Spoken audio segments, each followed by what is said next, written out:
बिस्मिल्लाहिर्रहमानिर्रहीम। My name is हाफिज़ मोहम्मद उमर हयात और फ्लिप ई बुक जनरेटर एप्लीकेशन के ऊपर मैं डिस्कस करना चाह रहा हूँ। अभी कोड एक्सप्लेन कर रहा हूँ।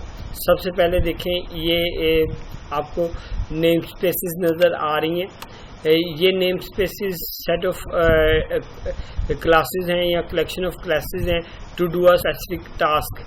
ठीक है, यहाँ पे मुख्तलिफ काम करने के लिए क्लासेस के ग्रुप बनाए हुए हैं और वो क्लासेस जो हैं वो एक ग्रुप की सूरत में एक नेम स्पेस के अंदर या एक पैकेज के अंदर पड़ी हुई हैं। ठीक है, हम उनको अपने इस्तेमाल के लिए ज़रूरत के लिए हम उनको यहाँ पे यूज़ कर लेते हैं। मिसाल के तौर पे ये system.data.sql क्लाइंट की नेम स्पेस है। ये जब हमने डेटाबेस में डाटा इंसर्ट करना होता है तो तब हम इसको इस्तेमाल करते हैं। इसके साथ एक ये वाली नेम स्पेस भी यूज़ होती है। इससे डेटाबेस के लिए ये दो नेम स्पेसेस आपकी इस्तेमाल होती हैं।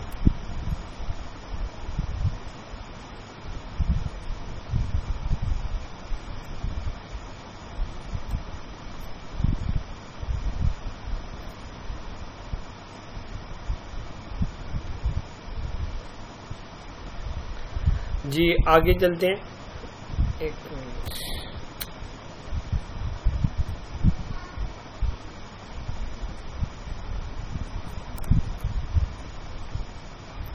ये दो नेम स्पेसेस जो हैं ये हमारी डेटाबेस में इस्तेमाल करने के लिए हैं। ठीक है, नेक्स्ट हम चलते हैं। यहाँ पर जो आप जिस नाम की आपकी एप्लीकेशन होगी उस नाम की भी एक नेम स्पेस क्रिएट हो जाएगी। उसके अंदर जितने फॉर्म्स जितनी क्लासेस होंगी वो आपकी एक नेम स्पेस के अंदर आ जाएंगी, ग्रुप में आ जाएंगी। ठीक है, उसके बाद लाइन नंबर 14 में देखें, ये पब्लिक क्या है, ये पब्लिक एक्सेस स्पेसिफाइड है। ये एक्सेस स्पेसिफाइड 3 किस्म के होते हैं, आपने पढ़े थे, public, private and protected. Public का मतलब है ये चीज़ बाहर एक्सेस हो सकती है। प्राइवेट का मतलब है ये चीज़ इस स्कोप से बाहर एक्सेस नहीं हो सकती।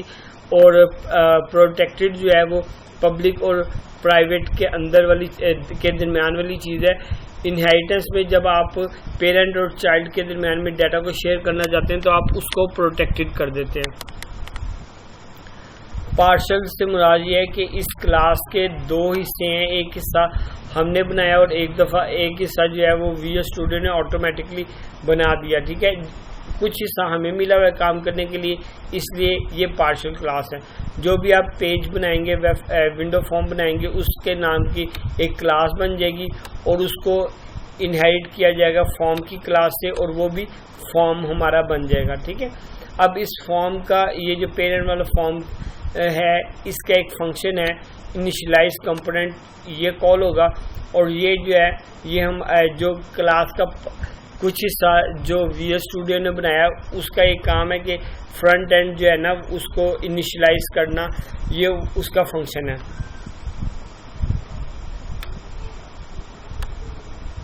ये हम बटन 1 पे क्लिक किया। बटन 1 जो है इसमें हम क्या करें, सबसे पहले फ्रंट एंड से टेक्स्ट बॉक्स 1 से वेरिएबल वैल्यू लेके वेरिएबल नेम में डाल दी, टेक्स्ट बॉक्स 2 से लेके वेरिएबल यूज़र आईडी में डाल दी, टेक्स्ट बॉक्स 3 से वैल्यूज लेके पासवर्ड में डाल दिए और टेक्स्ट बॉक्स 4 से वैल्यू लेके मैंने रीड टाइप पासवर्ड में डाल दी। ठीक है, और उसके बाद इसी तरह से ईमेल भी डाल दी टेक्स्ट बॉक्स 5 से लेके इसके अंदर।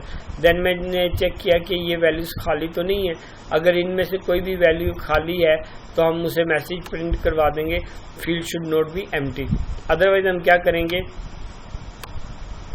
अदरवाइज हम चेक करेंगे पासवर्ड और री टाइप पासवर्ड जो है वो दोनों बराबर हैं और अगर बराबर हैं तो हम क्या करें, इंसर्ट इनटू यूजर्स के टेबल में हम डाटा इंसर्ट करें और वैल्यूज हमने उसको दे दी ये 4। ठीक है, याद रखें जब आप डेटाबेस में डाटा इंसर्ट कर रहे हैं तो अगर आपने टेबल के तमाम कॉलम्स में डाटा डालना हो तो कॉलम्स के नाम नहीं लिखते, लेकिन अगर आपने किसी एक भी मखसूस कॉलम में वैल्यूज डालने हो सारे कॉलम्स में वैल्यूज ना पुट करनी हो तो फिर आपको कॉलम्स के नेम लिखने पड़ते हैं, ठीक है। जब ये हमारी क्यूरी होगी, इस क्यूरी की सूरत में डेटाबेस में डाटा इंसर्ट होगा। ये इस क्यूरी की सूरत में फ्रंट एंड से डाटा जो है हमारा इधर आएगा और यहाँ पर ये जो एग्जीक्यूट नॉन क्यूरी है इसके जरिए डेटाबेस में डाटा इंसर्ट होगा, ठीक है। और ये मैसेज प्रिंट हो जाएगा, you are successfully you are registered successfully. Insert, update, delete, तीनों सूरतों में आपका यही कोड होगा। फर्क सिर्फ ये होगा कि क्यूरी आपकी डिफरेंट होगी। और हमने इस पर कोई और काम नहीं किया। ये हमारा रजिस्ट्रेशन का फॉर्म था। इसका मकसद था कि हम यूज़र को रजिस्टर करें। यूज़र का डाटा डेटाबेस में इंसर्ट कर दिया, यानी वो रजिस्टर हो गया। अब हम आते हैं फॉर्म 1 की तरफ। फॉर्म 1 में हम क्या करेंगे,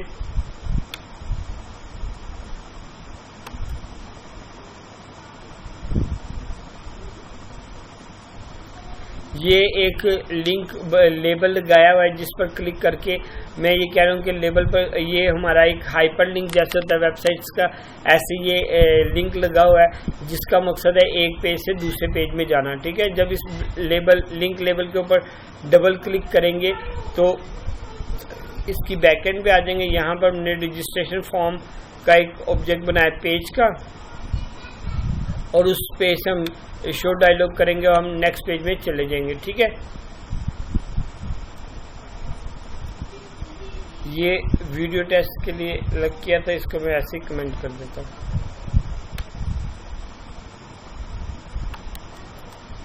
जी देन हमने बटन 1 पर क्लिक किया। जब हम बटन 1 पर क्लिक करते हैं तो हम क्या करें, दरअसल यूज़र से यूज़र आईडी ले रहे हैं और उसका पासवर्ड ले रहे हैं। यूज़र आईडी जो है वो टेक्स्ट बॉक्स 1 में जाएगा, पासवर्ड टेक्स्ट बॉक्स 2 से हम लेंगे और टेक्स्ट बॉक्स 1 से यूज़र आईडी लेंगे। क्यूरी हमने लगाई है select static from users where user ID this and password is that, ठीक है। यानी कि उस यूज़र आईडी का मुझे सारा डाटा दो जिसका आईडी और पासवर्ड ये है, ठीक है। ये डेटाबेस में जाएगा। डेटाबेस से इमेजिनरी टेबल डेटाबेस से डाटा एडोप्टर के जरिए इस इमेजिनरी टेबल में डाटा फिल होगा यहाँ पर, ठीक है। डेटाबेस से डाटा लाना किसने है, imaginary table data adopter DA ने, और ला के इमेजिनरी टेबल डीटी के अंदर फिल करवा देना। यहाँ पर फिल हो गया। फिर हम देखेंगे कि अगर इसमें, और फिर कनेक्शन को क्लोज कर दिया। फिर देखेंगे कि अगर जो है वो इमेजिनरी टेबल खाली नहीं है, यानी कि उसकी रोज को काउंट करेंगे, अगर वो 0 से ज़्यादा होगा इसका मतलब है डाटा टेबल में कोई डाटा है, इसलिए जो है ये लॉगिन पासवर्ड ठीक है। क्योंकि इस यूज़र आईडी और पासवर्ड के अगेंस्ट उसी वक्त डाटा आएगा जब इसका आईडी और पासवर्ड ठीक होगा। तो इमेजिनरी टेबल डीटी में डाटा आएगा, हम उसे चेक करेंगे। अगर आ गया तो जो हमारा ये वाला करंट फॉर्म है, जैसे फॉर्म 1 है, इसको हम हाइड कर लेंगे यानी छुपा देंगे, और जो है यूज़र आईडी जो है हमने लिया है वो हम वेरिएबल यूज़र आईडी में डाल देंगे और यूज़र पैनल में हम नेविगेट कर देंगे। यूज़र पैनल में हम जब नेविगेट करेंगे तो यहाँ पे हम कंस्ट्रक्टर में एक पैरामीटर पास करें यूज़र आईडी। यहाँ पर हम एक पेज से दूसरे पेज में जब जा रहे हैं, यानी एक फॉर्म से दूसरे फॉर्म में जा रहे हैं यूज़र पैनल में, साथ कोई डाटा भी लेके जा रहे हैं, तो यहाँ पर डाटा लेने का आसान तरीका ये है कि कंस्ट्रक्टर में पैरामीटर पास कर दिया और फिर जब हम उसे शो करेंगे तो ये नेक्स्ट जो है वो उस पेज में जब जाएंगे तो वहाँ पे ये हमें यूज़र आईडी भी मिल जाएगा। अगर ऐसा नहीं है, यानी कि आईडी और पासवर्ड रॉन्ग है, तो फिर ये जो है ये हमें मैसेज आ जाएगा कि नो डाटा इज फाउंड, यानी कि आपका आईडी और पासवर्ड रॉन्ग है। तो अब हम चलते हैं यूज़र पैनल की तरफ।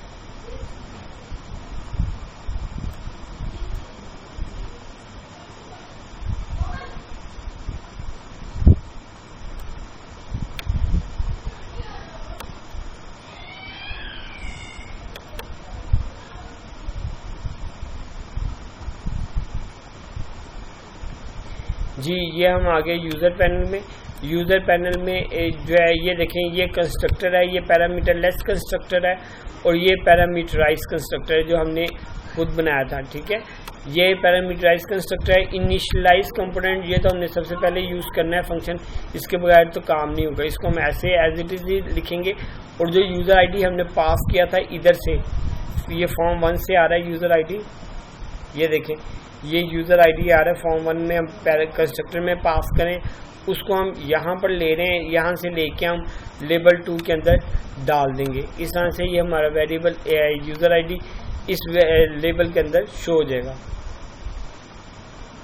पेज लोड इवेंट को हमने इस्तेमाल नहीं किया, लिंक 4 को इस्तेमाल नहीं किया।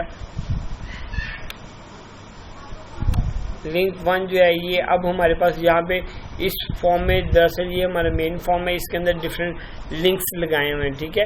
इसमें जो लिंक है, पहला लिंक है कैटेगरी पैनल, ये हम कैटेगरी पैनल में जा रहे हैं। इसमें देखें हम क्या करने जाते हैं, इसमें हम डिफरेंट कैटेगरीज ऐड करते हैं। बुक्स जब आपने राइट करनी, डिफरेंट कैटेगरीज की बुक्स आप राइट कर सकते हैं, उसके लिए आप ये कैटेगरी पैनल में जाते हैं, ठीक है।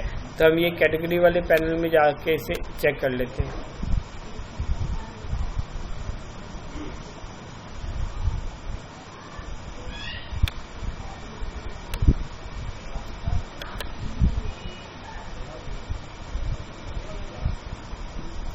ये हमारा कैटेगरी का पैनल है। कैटेगरी पैनल के अंदर जो है वो ये देख लें,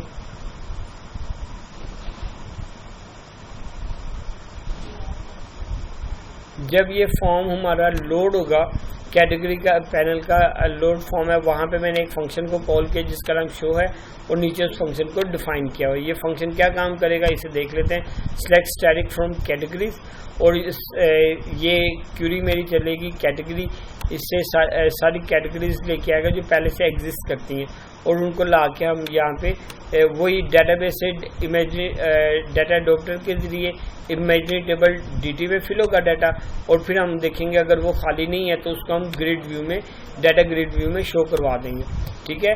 इसका काम क्या है, अगर कोई पहले से कैटेगरी ऐड है तो वो हमारी इस ग्रिड व्यू के, डाटा ग्रिड व्यू के अंदर शो हो जाएगी। देन जो है सेव के बटन पर जब हम क्लिक करेंगे तो क्या करेंगे, टेक्स्ट बॉक्स 1 से जो टाइटल आएगा, जो वैल्यूज आएगी, उसको हम वेरिएबल टाइटल में शो कर रख देंगे, वेरिएबल में सेव कर देंगे, और टेक्स्ट बॉक्स 2 की वैल्यू जो है वो डिस्क्रिप्शन में के वेरिएबल में डाल देंगे, ठीक है। फिर देखेंगे दोनों खाली तो नहीं है, अगर कोई एक भी खाली हो, यहाँ पे और है, और का मतलब कोई एक खाली हो, तो हम ये बता देंगे field should not be empty, should not empty. Otherwise हम क्या करेंगे, इस कैटेगरी के टेबल में जो एक कैटेगरी है, कैटेगरी और दूसरी डिस्क्रिप्शन है, ठीक है, इसके 2 कॉलम्स है, दोनों कॉलम्स में वैल्यूज हम ऐड कर देंगे। पहली टाइटल होगी, टाइटल का मतलब कैटेगरी कौन सी है, और उसकी डिस्क्रिप्शन, ये दोनों वैल्यूज हैं, और ये हमारी क्यूरी लगी है। ये टाइटल और डिस्क्रिप्शन कहाँ से आ रहे हैं, C# से आ रहे हैं, जबकि ये हमारी SQL की क्यूरी है। इसको हम चलाएंगे, वही इंसर्ट यहाँ पे होगी, ठीक है, और उसके बाद मैसेज आएगा डाटा सेव सक्सेसफुली, और डाटा से लेबल में भी हम डालें और मैसेज बॉक्स में भी हम शो करेंगे। कैटेगरी पैनल में हम सिर्फ कैटेगरीज को ऐड करें और उसको हम देख सकते हैं। नेक्स्ट जो हमारा पेज है वो है मोस्ट इम्पोर्टेंट पेज। इसमें हमने बुक राइट करनी है, ठीक है। राइट बुक का पैनल है। इसमें सबसे पहले वेरिएबल यूजर आईडी जो है वो लेबल 2 में से आ रहा है। इस यूजर पैनल में आपको बताया था ना, यूजर का नाम आ रहा होगा, वो लेवल 2 में हमने सेव किया था, वहां से हम वेरिएबल में डालेंगे यूजर आईडी में, और फिर राइट बुक पैनल में जाएंगे और वहां पर हम यूजर आईडी में पास कर देंगे, ठीक है। यानी कि कौन सा बंदा जो है, इंसान जो है वो लिख रहा है बुक, ठीक है, ये उसका हो जाएगा, ठीक है। और उसके बाद हम शो कराएंगे तो हम उस पेज पे नेविगेट कर देंगे। पेज से मुराद वो फॉर्म है, राइट बुक पैनल। अब हम इस पे चलते हैं।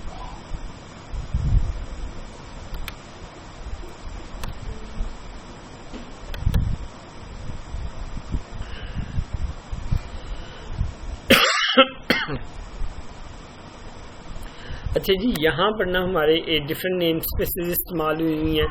सबसे पहले ये iText शार्प की टेक्स्ट की नेम स्पेस यूज हुई है। फिर itext-sharp.text.pdf की नेम स्पेस यूज़ किया पार्सिंग के लिए। डाटा पार्सिंग का लफ्ज़ जो है, पार्सर जो है वो इसका मतलब होता है कन्वर्जन, एक डाटा टाइप से दूसरी डाटा टाइप में कन्वर्ट करने के लिए यहाँ पे हम ये यूज़ करें, ठीक है। ये इमेजेस के लिए यूज़ हो रही है। इसी तरह से ये PDF शार्प भी यूज़ करें नेम स्पेस, PDF शार्प के IO भी यूज़ करें इनपुट आउटपुट के लिए, ठीक है। और इसी तरह से system.io भी इस्तेमाल कर रहे हैं, ठीक है। और चार्टिंग के लिए PDF शार्प क्लास की नेम स्पेस जो है वो चार्टिंग यूज़ करें, और ड्राइंग के लिए हम PDF शार्प की ड्राइंग यूज़ करें। नेम स्पेसेस जो आपकी ख़ास तौर पे PDF अपने प्रोजेक्ट के लिए हम यूज़ करें, एक PDF शार्प यूज़ करें और एक itext शार्प हम नेम स्पेस को यूज़ करें।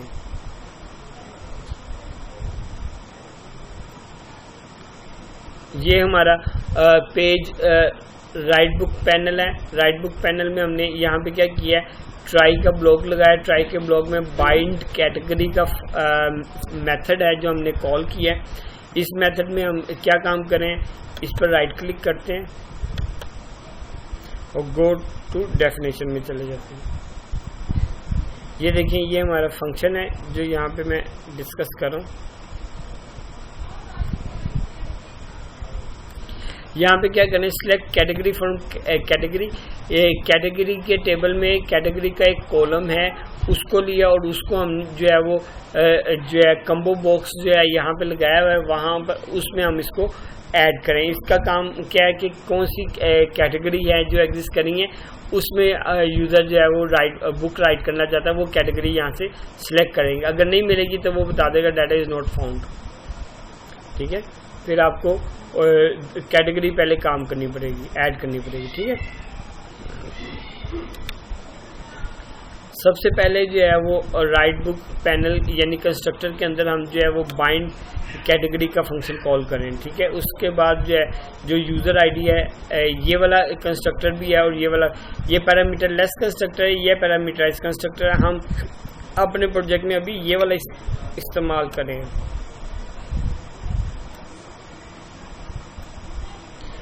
इसमें हम क्या करें, इनिशियलाइज कंपोनेंट वैसे बाइंड कैटेगरी करें और यूज़र आईडी लेके हम लेवल 2 में डाल रहे हैं। हमें दो चीज़ें मिल गई, एक कैटेगरी मिल गई और एक यूज़र आईडी, उस ऑथर का नाम जो किताब लिखने लगा है, ठीक है। उसके बाद यहाँ पे ये देखें, माई लिस्ट एक अरे है और एक माई टेबल लिस्ट एक अरे लिस्ट है, ठीक है।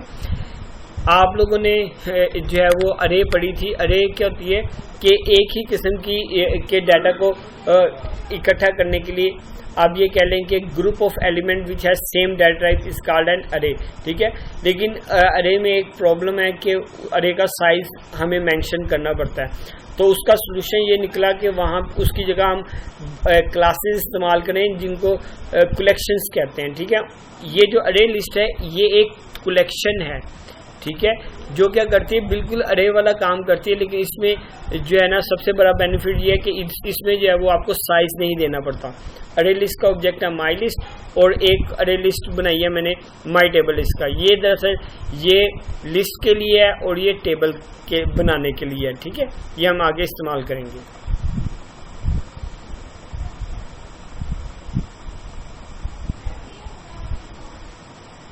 ये वीडियो फाइल है, इसको मैंने इनिशियलाइज किया वेरिएबल को, ठीक है। उसके बाद जो है वो सबसे पहले एक बहुत ही इंपॉर्टेंट चीज़ हाइट कंट्रोल का फंक्शन है, इसको हम एक दफ़ा देख लेते हैं। राइट क्लिक करते हैं, गो टू डेफिनेशन में चलते हैं। ये फंक्शन है असल में यहाँ पे ना इस फॉर्म के अंदर जो है वो मैंने डिफरेंट किस्म के पैनल्स इस्तेमाल किए हैं को ना उनको मैंने नाम दिया, लिंक है उसको विजिबल फॉल्स कर दिया। शुरू में जो है ना तमाम पैनल्स जो है ना वो हाइड होंगे, ठीक है। इसका फ़ायदा क्या होगा कि जो है ना यूज़र को बिल्कुल ब्लैंक स्क्रीन नज़र आएगी, जो वो काम करना चाहेगा जिस पर वो क्लिक करेगा उसके मुताबिक ही वो जो है ना पैनल्स ओपन होंगे। ये लिंक के लिए है, ये टेबल के लिए है, ये पैराग्राफ के है, ये भी लिंक के लिए है। ये लिस्ट हमारे पैनल्स बने हुए हैं जिनको हमने विजिबल फॉल्स किया हुआ है।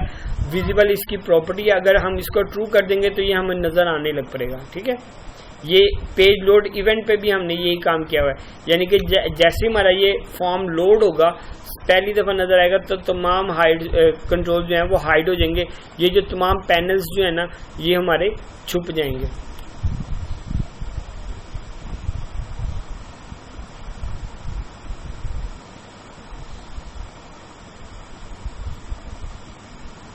ठीक है, ये जो बटन 1 है ये हम इसमें क्या करें, लोड कंटेंट्स को लोड करें। ठीक है, सबसे पहले हमने जो आ रही है पहली चीज़ आ रही है कंट्रोल कंटेंट टाइप जो है वो हमने ली, कंबो बॉक्स से कंटेंट टाइप ली, वो हमने यहाँ पे उसको सेव कर लिया कि कंटेंट टाइप क्या है। कंटेंट्स हमारे पास डिफरेंट किस्म के कंटेंट्स हैं जो हम राइट कर सकते हैं इस एप्लीकेशन को इस्तेमाल करके। अभी हमने इस मरहले में सिर्फ उनको ऑन करना है। ये पैराग्राफ अगर करना है तो ये पैनल जो पैराग्राफ वाला विजिबल हो जाएगा। अगर लिंक वाले पे क्लिक किया आपने, कंटेंट जो चूज किया है, लिंक वाला ट्रू हो जाएगा। अगर टेबल वाला किया है, टेबल ट्रू हो जाएगा। इमेज विजिबल ट्रू हो जाएगा। जो हमने पहले हाइड किए थे ना कंट्रोल, उनके मुताबिक अब हम किसी एक को ओपन कर सकते हैं। ठीक है, एक वक्त में एक ही होगा ताकि वो हमें पता लगे कि यूजर सिर्फ ये वाला काम कर रहे हैं। ठीक है, या मैं ये वाला काम करूँ। हेडिंग के लिए भी ये लिंक वाला पैनल ही इस्तेमाल किया है तो ये वाला इस्तेमाल होगा। इस तरह से सब हेडिंग के लिए भी लिंक वाला, चार्ट के लिए जो है हम यहीं पे काम करें। चार्ट थोड़ा सा कॉम्प्लेक्स है तो इसको समझाने के लिए जो है ना इसको हमने एक आइडियल सिचुएशन लेके जो है हमने उसे किया बुक टाइटल फोल्डर नेम जो है, और उसके अंदर हम जो है वो खुद ही चार्ट एक जनरेट कर रहे हैं। ठीक है, असल में चार्ट में जो है XY वैल्यूज देनी पड़ती हैं काफ़ी ज़्यादा, तो वो जो है ना वो हमने एक्सपेरिमेंटली जो है वो उसके अंदर ही हमने ऐड कर दिए। ठीक है, ये देखें ये सारा कोड जो है वो चार्ट का है। ये चार्ट हम किस नेम स्पेस के थ्रू करें, PDF शार्ट के थ्रू चार्ट जनरेट करें। ठीक है, ये चार्ट हो गया, चार्ट इज क्रिएटेड। उसके बाद वीडियो के लिए भी हम वीडियो यूज़ करें, वीडियो में हम विजिबल कर लेंगे और इसके अंदर भी जो हम वीडियो का लिंक देके टेक्स्ट लिंक को सेव करवा सकते हैं। उसके बाद एनिमेशन में हम ये पैनल लिंक को विजिबल ट्रू कर देंगे, लिस्ट के लिए विजिबल ट्रू कर देंगे, और मैसेज अगर इनमें से कोई भी सिलेक्ट नहीं होगा तो हम उसे कहेंगे कि यूज़र सिलेक्ट करो। इस बटन का क्या काम है, इस बटन का नाम है कि जो कंटेंट वो यूज़र राइट करना चाहता है उस कंटेंट पे क्लिक करेगा तो उसका पैनल ओपन हो जाएगा, ये इसका काम है। अब इसमें जो है बटन 2 में अगर वो जो है वो किसी भी चीज़ पे क्लिक करता है, ये बटन 2 है चूज इमेज का। अगर इसमें जो है वो सबसे पहले ओपन फाइल डायलॉग ओपन होगा, उसके अंदर से यूज़र अपनी पसंद का इमेज सेलेक्ट कर सकता है। उस इमेज को हमारा पाथ जो है वो इस पर आ जाएगा। ये जो बटन है ये चूज इमेज का बटन है। ठीक है, अब यूज़र का कोई इमेज सेव PDF में राइट करवाना चाहता है तो वो ये वाला कोड लिखेगा। अभी उसने इमेज सेलेक्ट किया, राइट नहीं किया।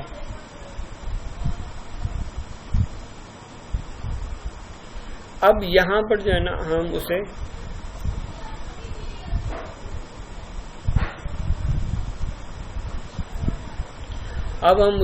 डेटाबेस में सेव करवाएंगे और उसे राइट करवाएंगे। ठीक है, ये देखें पेज नंबर ले लिया, कंटेंट टाइप ले लिया और काउंट ले लिया। पेज नंबर का कंटेंट जो है ना वो हमारे पास एक पेज में हम डिफरेंट कंटेंट्स ऐड कर सकते हैं। ठीक है, उनको काउंट कर लिया।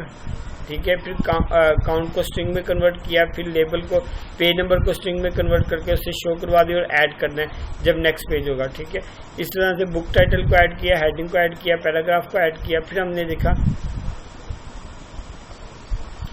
कंटेंट टाइप क्या, अगर कंटेंट टाइप पैराग्राफ है तो टेक्स्ट बॉक्स जो है पैराग्राफ उससे वैल्यू लेके इस स्ट्रिंग टेक्स्ट में जाएगी और यहाँ पर हम उसे सेव करने के लिए ये मेथड इस्तेमाल करेंगे और टेक्स्ट को सेव करवा देंगे। इस तरह से लिंक के लिए हम ये कोड इस्तेमाल करेंगे और सेव करवा देंगे। ठीक है, ये हम उसे पैरामीटर पास करें। टेबल के लिए हम दूसरा तरीका इस्तेमाल करें, इमेज के लिए ये वाला कि हम उसमें डाटा राइट करवा रहे हैं, सेव इमेज करवा रहे हैं। ठीक है,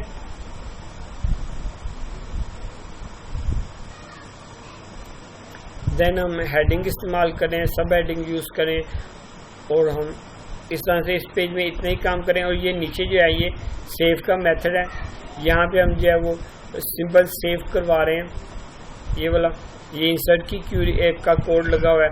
इसी तरह से ये सेव इमेज का है, जब आपने कोई इमेज सेव करवाना है तो ये उसमें सेव करवा रहे हैं।